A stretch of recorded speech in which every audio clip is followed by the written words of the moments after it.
Students, today's topic is services of wholesaler.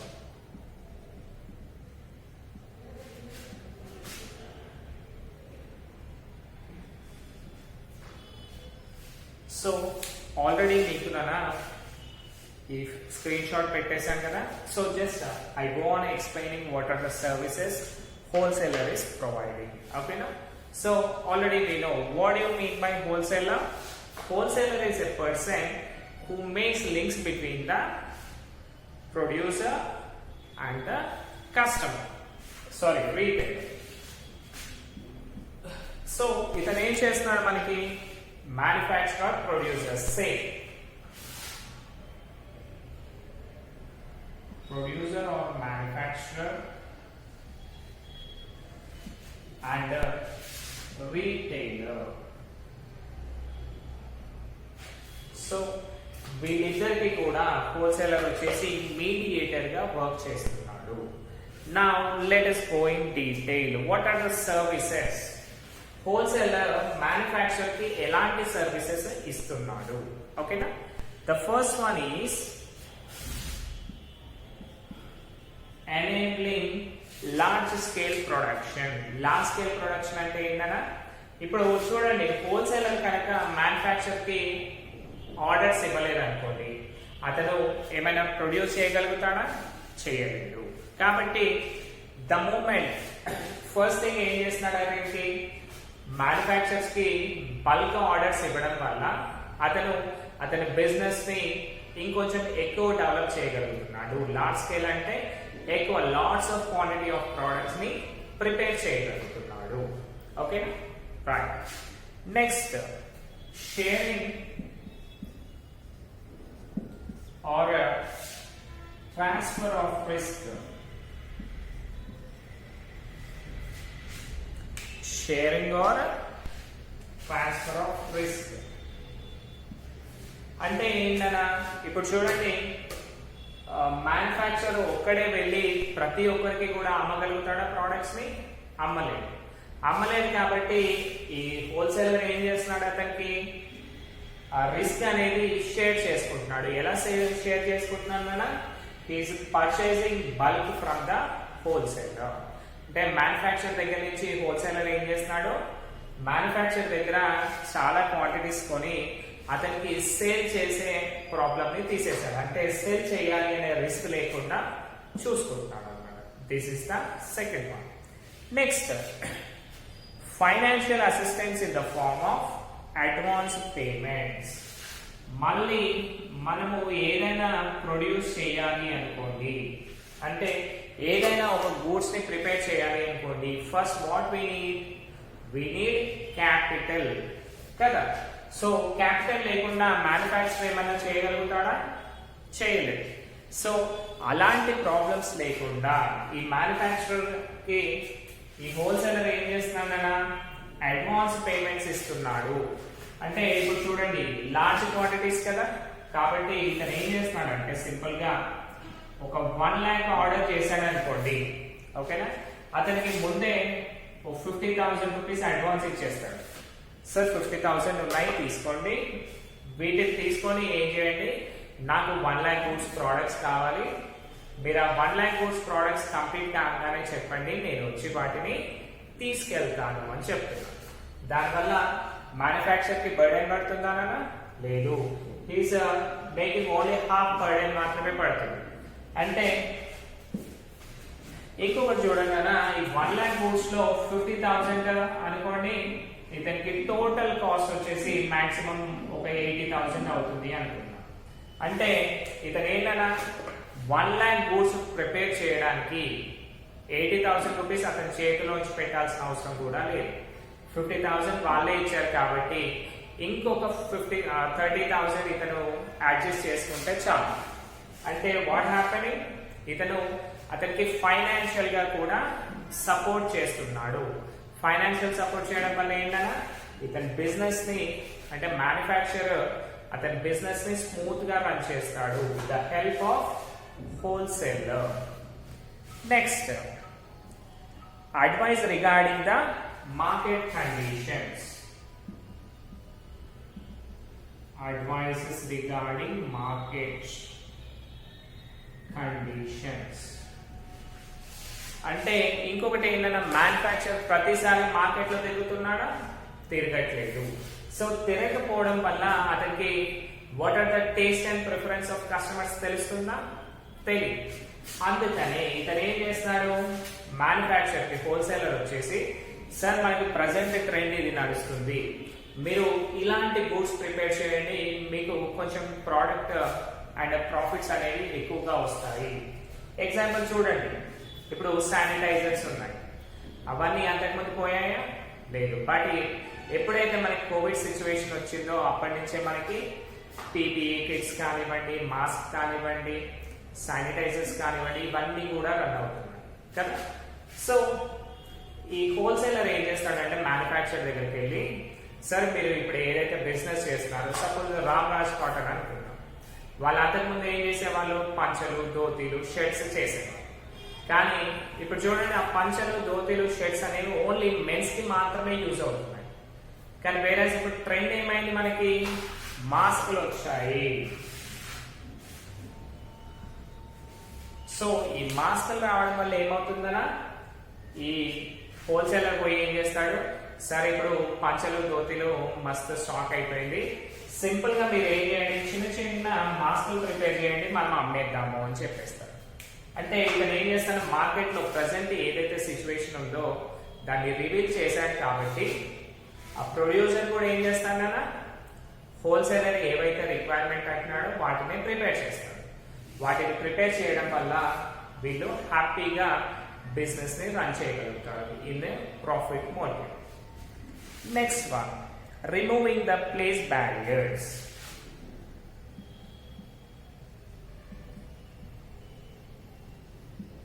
Place barriers అంటే ఏంటన్నా, మనము గూడ్స్ అనేటివి ఒక దగ్గర ప్రొడ్యూస్ చేస్తాం, కానీ దాని యూటిలైజేషన్ అనేది లాట్స్ ఆఫ్ ఏరియాస్ లో ఉంటుంది కదా.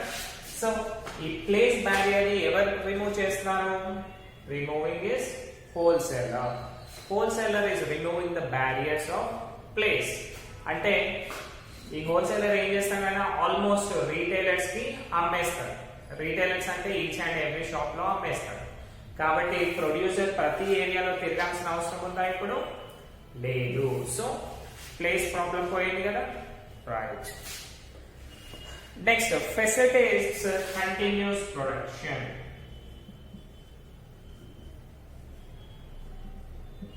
కంటిన్యూస్ ప్రొడక్షన్ అంటే ఈ ప్రొడ్యూసర్ అతని బిజినెస్ ని కొన్ని డేస్ ఆపేయాల్సిన అవసరం ఉండదు. బికాస్ హోల్సేలర్ ముందే అతను కొంచెం అడ్వాన్స్ ఇస్తున్నాడు, మార్కెట్ కండిషన్స్ ని చెప్తున్నాడు.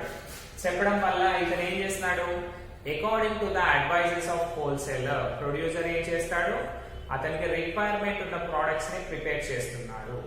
కాబట్టి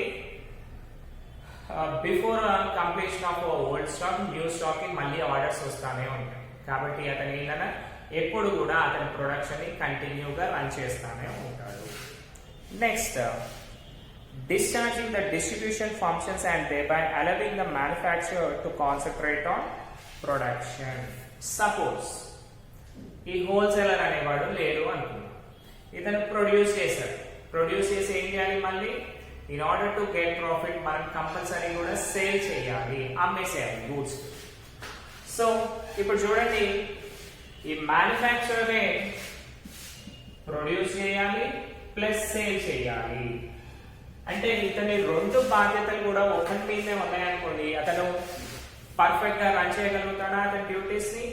హీ కెనాట్. అందుకనే ఈ హోల్సేలర్ ఏం చేస్తున్నాడు, ఇప్పుడు మీరు జస్ట్ ప్రొడక్షన్ మీదే కాన్సన్ట్రేట్ చేయాలి, వాటిని ఎట్లా అమ్మి పెట్టాలి నా మాట, నన్ను చూసుకోండి, మీరు టెన్షన్ పడకండి అని చెప్పేస్తారు.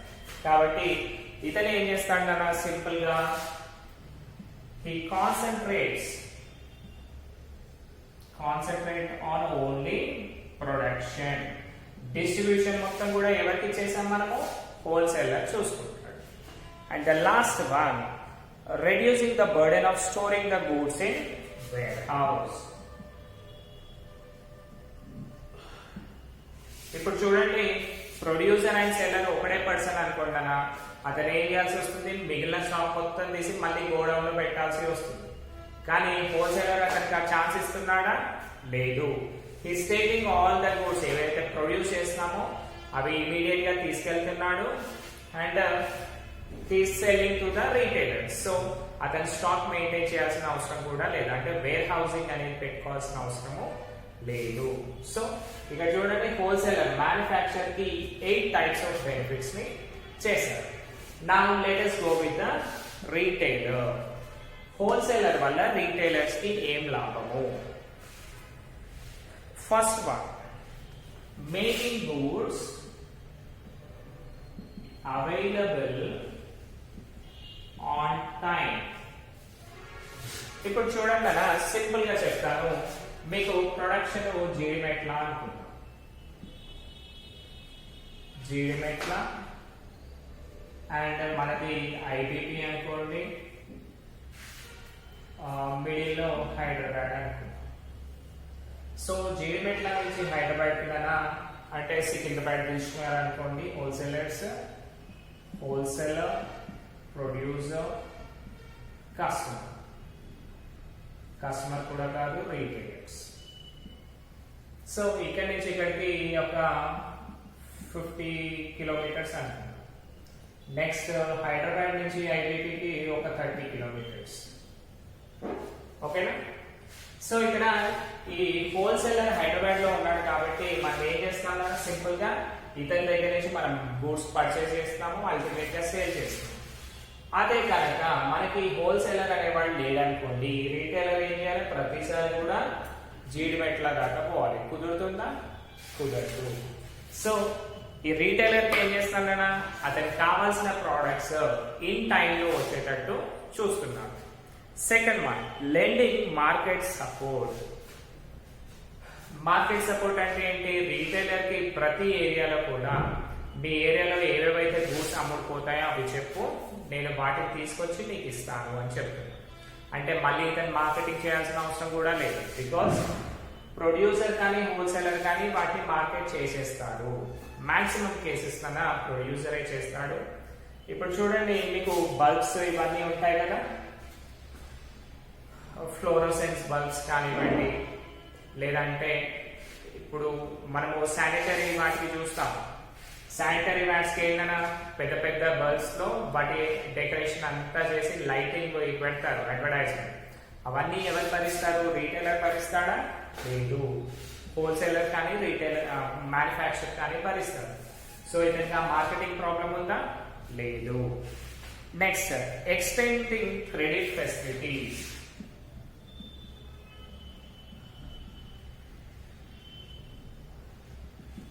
క్రెడిట్ ఫెసిలిటీస్ అంటే ఏంటన్నా అంటే, ఒక్కోసారి రీటైలర్ చిన్న షాప్స్ కాబట్టి వాళ్ళ దగ్గర డబ్బులు లేకపోవచ్చు.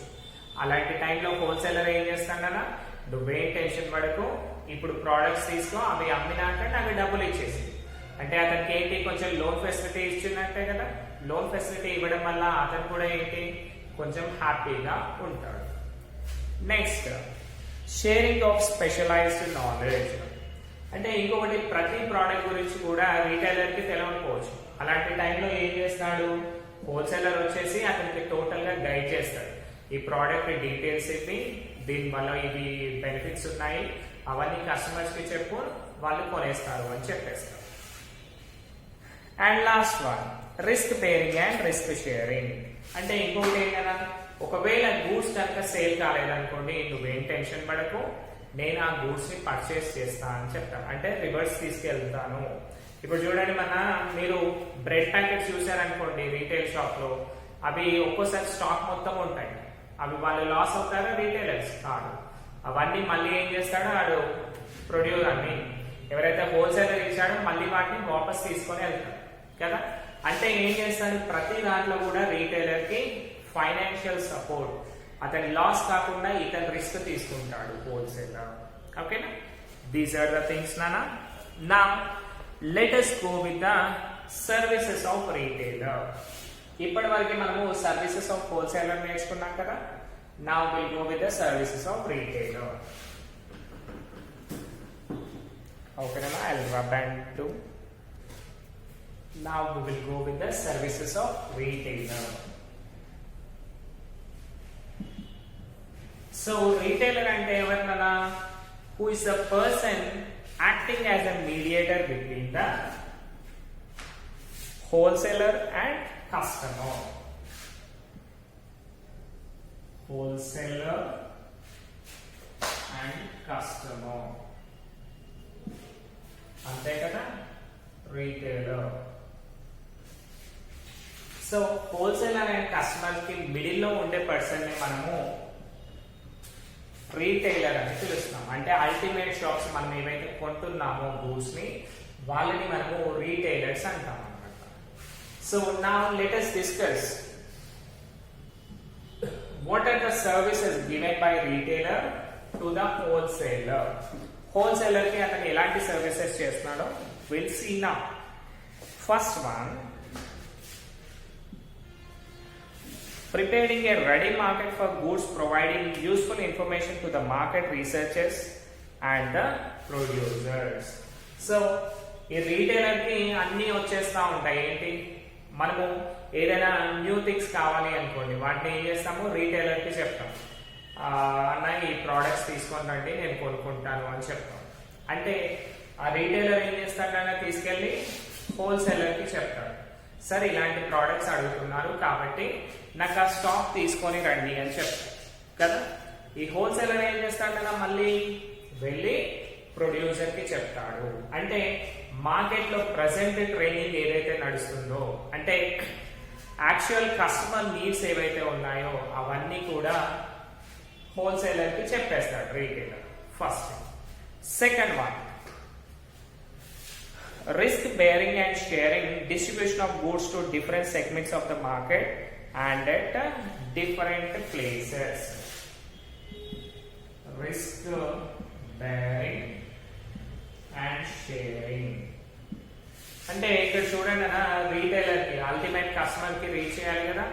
రీచ్ చేయాలి అంటే ఏంటి, ప్రతి ఇంట్లోకి ఈ హోల్సేలర్ వెళ్ళైతే ఇవ్వలేదు కదా, అలానే రీటైలర్ కూడా ఇవ్వలేదు. కానీ ఈ రీటైలర్స్ ఏంటి, with in the limits of house hold people ఉంటాడు కాబట్టి ఈ హోల్సేలర్ ప్రతి ఏరియాకి వెళ్ళి చిన్న చిన్న క్వాంటిటీస్ లో అమ్మాల్సిన అవసరము ఉండదు. డైరెక్ట్ ఆ ప్రాబ్లం అంతా కూడా రీటైలరే చూసుకుంటాడు. ఎలా అంటే కదా, హోల్సేలర్ వచ్చేసి 100 kgs షుగర్ వేసి వెళ్ళాడు అనుకోండి, 100 kgs షుగర్ ఇచ్చిపోయాడు రీటైలర్. ఇతను ఏం చేస్తాడన్నా దీన్ని according to the requirement of customer 250 grams కావచ్చు, 500 grams కావచ్చు, 1 kg కావచ్చు, ఇలా ఎంత కావాలి అంటే అంత ఇచ్చేస్తారు. సో ఆ మార్కెట్ ప్లేస్ అంతా కూడా హోల్సేలర్ కి ఇబ్బంది కదా, ఆ రిస్క్ అంతా కూడా రీటైలరే భరిస్తాడు. Now will come to the services to customer. ఈ రీటైలర్ కస్టమర్ కి ఎలాంటి సర్వీసెస్ చేస్తాడు? First one, quick and timely supply of goods, making wide variety of goods available. ఇప్పుడు చూడండి, హోల్సేలర్ ఓన్లీ వన్ ప్రోడక్ట్ మీదనే డీల్ చేస్తాడు, కానీ రీటైలర్ కదా lots of variety of products. అంటే ఇతనికి లాట్స్ ఆఫ్ హోల్సేలర్స్ ఉంటారు, వాళ్ళందరి నుంచి అల్టిమేట్ కస్టమర్ ఏదైతే కోరుకుంటున్నాడో, ఓకేనా, అల్టిమేట్ కస్టమర్ ఏదైతే కోరుకుంటున్నాడో అండ్ లాట్స్ ఆఫ్ వెరైటీస్ అంటే అతనికి ఏమేం కావాలి అవన్నీ కూడా ఇతను అవైలబుల్ చేస్తాడు కస్టమర్ కి కావాల్సినవన్నీ. ఎగ్జాంపుల్, రీటైలర్ ఏం చేస్తాడు, హోల్సేలర్స్ అనుకోండి, బ్రష్ కావాలనుకోండి, బ్రష్ హోల్సేలర్ దగ్గర నుంచి కొన్ని బ్రషెస్ కొంటాడు. డైలీ గూడ్స్ అనుకోండి, పప్పులు ఉప్పులు ఇవన్నీ ఉంటాయిగా, అవన్నీ ఒకటి దగ్గర కొంటాడు. ఎగ్స్ ఒకటి దగ్గర కొంటాడు, బ్రెడ్ ఒకటి దగ్గర కొంటాడు, నెక్స్ట్ బిస్కెట్స్ ఒకటి దగ్గర కొంటాడు, మిల్క్ ఒకటి దగ్గర కొంటాడు. అంటే ఇతను ఏం చేస్తున్నాడు, కస్టమర్ కి అల్టిమేట్ కస్టమర్ ప్రతి ఏరియా తిరగకుండా అతనికి ఎన్ని వెరైటీ ఆఫ్ ప్రోడక్ట్స్ యూజ్ అవుతాయో అతని డైలీ లైఫ్ లో, ఆ డైలీ లైఫ్ లో యూజ్ అయ్యే ప్రతి ప్రోడక్ట్ ని కూడా కస్టమర్ కి అవైలబుల్ గా ఉండేటట్టు చూస్తున్నాడు. నెక్స్ట్,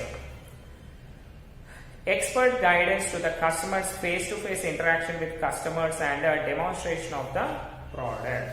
ఇప్పుడు చూడండి, హోల్సేలర్ రీటైలర్ కి చెప్పి వెళ్తాడు, ఒక పర్సన్ కి చెప్పి వెళ్ళిపోతాడు. కానీ రీటైలర్ అలా ఊరుకుంటాడా? ఊరుకోడు. to sell the product he gives a demonstration. ఓకేనా? డెమాన్స్ట్రేషన్ అంటే అది ఎందుకు వర్క్ చేస్తుంది, ఎలా వర్క్ చేస్తుంది, ప్రతి ఒక్కరికి కూడా ఓన్లీ సింగిల్ కస్టమర్ కని కాకుండా ఎంతమంది కస్టమర్స్ అడిగితే అంతమంది కూడా అతను ఎడ్యుకేట్ చేస్తాడు. ఆ ప్రోడక్ట్ వాల్యూ ఏంటి, దాని వర్త్ ఏంటి, ఎందుకు యూజ్ చేయాలి, అవన్నీ కూడా డీటెయిల్ గా చెప్తాడు. ఎవరికి? కస్టమర్ కి చెప్తాడు. Next after sales service.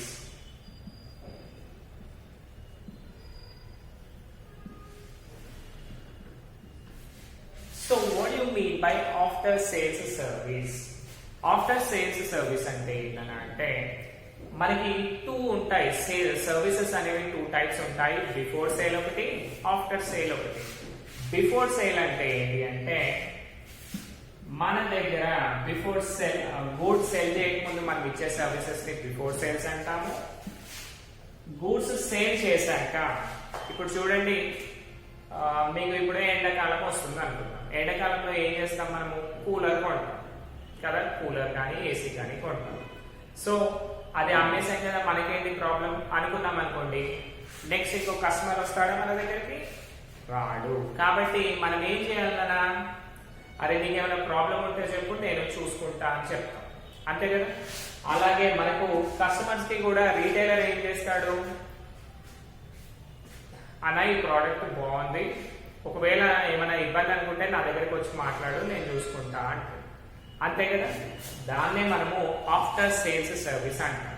అంటే సేల్ చేయగానే మన బాధ్యత అయిపోయింది అనుకోకుండా వాళ్ళని మళ్ళీ ఏమైనా ప్రాబ్లమ్స్ వచ్చినా మేము ఉన్నాము అనే భరోసా ఇవ్వాలి. అప్పుడు మాత్రమే వాళ్ళు ఏంటైనా హ్యాపీగా సాటిస్ఫైడ్ గా ఉంటారు. ఓకేనా? Next home delivery.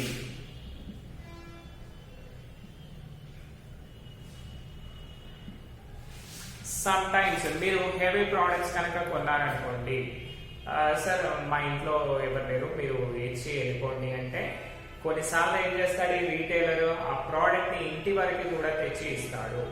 ఎగ్జాంపుల్ మీరు బజాజ్ లో కానివ్వండి, రిలయన్స్ లో కానివ్వండి, ఏమైనా హెవీ ఎక్విప్మెంట్స్ తీసుకున్నారనుకోండి, electronic devices, TVs, gadgets, anything, వాళ్ళు ఏం చేస్తారన్నా మీకు హోమ్ డెలివరీ ఫెసిలిటీని ఇస్తారు కదా. హోమ్ డెలివరీలో ఏం చేస్తారు, వాళ్ళే డైరెక్ట్ ఇంటికి తీసుకొచ్చి పెడతారు. మీకు ఆ క్యారింగ్ బర్డెన్ కూడా ఉండకుండా చేస్తారు. దాన్నే మనము హోమ్ డెలివరీ అని పిలుస్తాం. Next supply of goods in convenient lots of quantities. మనకు ఎన్ని క్వాంటిటీస్ లో కావాలి అంటే అన్ని క్వాంటిటీస్ లో, ఎన్ని, 1 కావాలా, 2 కావాలా, 10 కావాలా, 20 కావాలా, ఎన్ని అడిగితే అని. కస్టమర్ ఎన్ని కావాలి అంటే, ఎగ్జాంపుల్ చూడండి, ఇతను ఏం చేశాడన్నా ఇక్కడ 100 kg షుగర్ కొన్నాడు కదా, కానీ కస్టమర్ 250 అడగవచ్చు, 50 అడగవచ్చు, 1 kg అడగవచ్చు, 10 kgs అడగవచ్చు, 20 kgs అడగవచ్చు. అంటే ఇతను ఎంత అడిగితే, ఆ కస్టమర్ ఎంత అడిగితే అంత గూడ్స్ మాత్రమే అతనికి ఇస్తాడు. ఒకవేళ 100 kgs ఉన్నాయి ఇతని దగ్గర, అలా మా ఇంట్లో పెళ్లి ఉంది, సో నాకు ఒక 300 kgs కావాలి అన్నమనుకోండి, అతను ఏం చేస్తాడు, సార్ మీకు రేపటి వరకు తెచ్చి పెడతా అని చెప్పేస్తాడు, ఆ గూడ్స్ ని ఇచ్చేస్తాడు.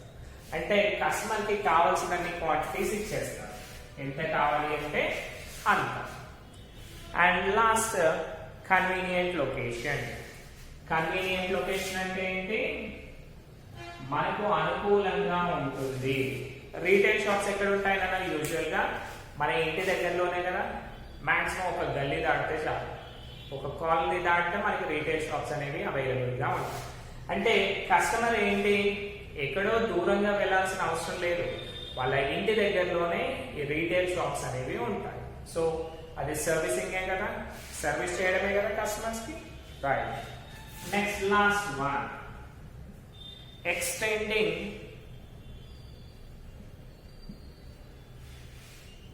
Credit facility. Extending credit facility అంటే ఏంటి, ఒకవేళ నాకు ఇంకా శాలరీ రాలేదు, నాకు ఫస్ట్ కి శాలరీ పడుతుంది కాబట్టి నాకు కావాల్సిన గూడ్స్ ఇవ్వన్నా నేను శాలరీ పడంగానే ఇస్తా అని చెప్పామనుకోండి, మనము రీటైలర్కే పోపో అంటాడా, ఏమీ అనడు. ఏమంటాడు కస్టమర్ కి, సరే మీరు ఇప్పుడు తీసుకెళ్ళండి, మీకు ఫస్ట్ శాలరీ వస్తుంది అన్నారు కాబట్టి శాలరీ రోజు నా డబ్బులు పే చేసేయండి అని చెప్తాం. దాన్ని మనము ఎక్స్టెండింగ్ క్రెడిట్ ఫెసిలిటీ అంటాం. ఒకవేళ ఫస్ట్ శాలరీ రాలేదు అన్న 1 వీక్ టైం ఇవ్వు అంటే మళ్ళీ టైం ఇస్తాం. దాన్ని ఎక్స్టెండింగ్ క్రెడిట్ ఫెసిలిటీ అంటాం. So these are the things students, services of wholesaler and services of retailer. ఇవి రెండు కూడా నేర్చుకున్నాం కదా. ఇవి రెండు మీరు మీ మెటీరియల్ నుంచి చూడండి. డెఫినెట్గా ఇందులోంచి ఎనీ వన్ మీకు 5 మార్క్స్లో కంపల్సరీగా వస్తుంది. Hope you all understood this session. Thank you.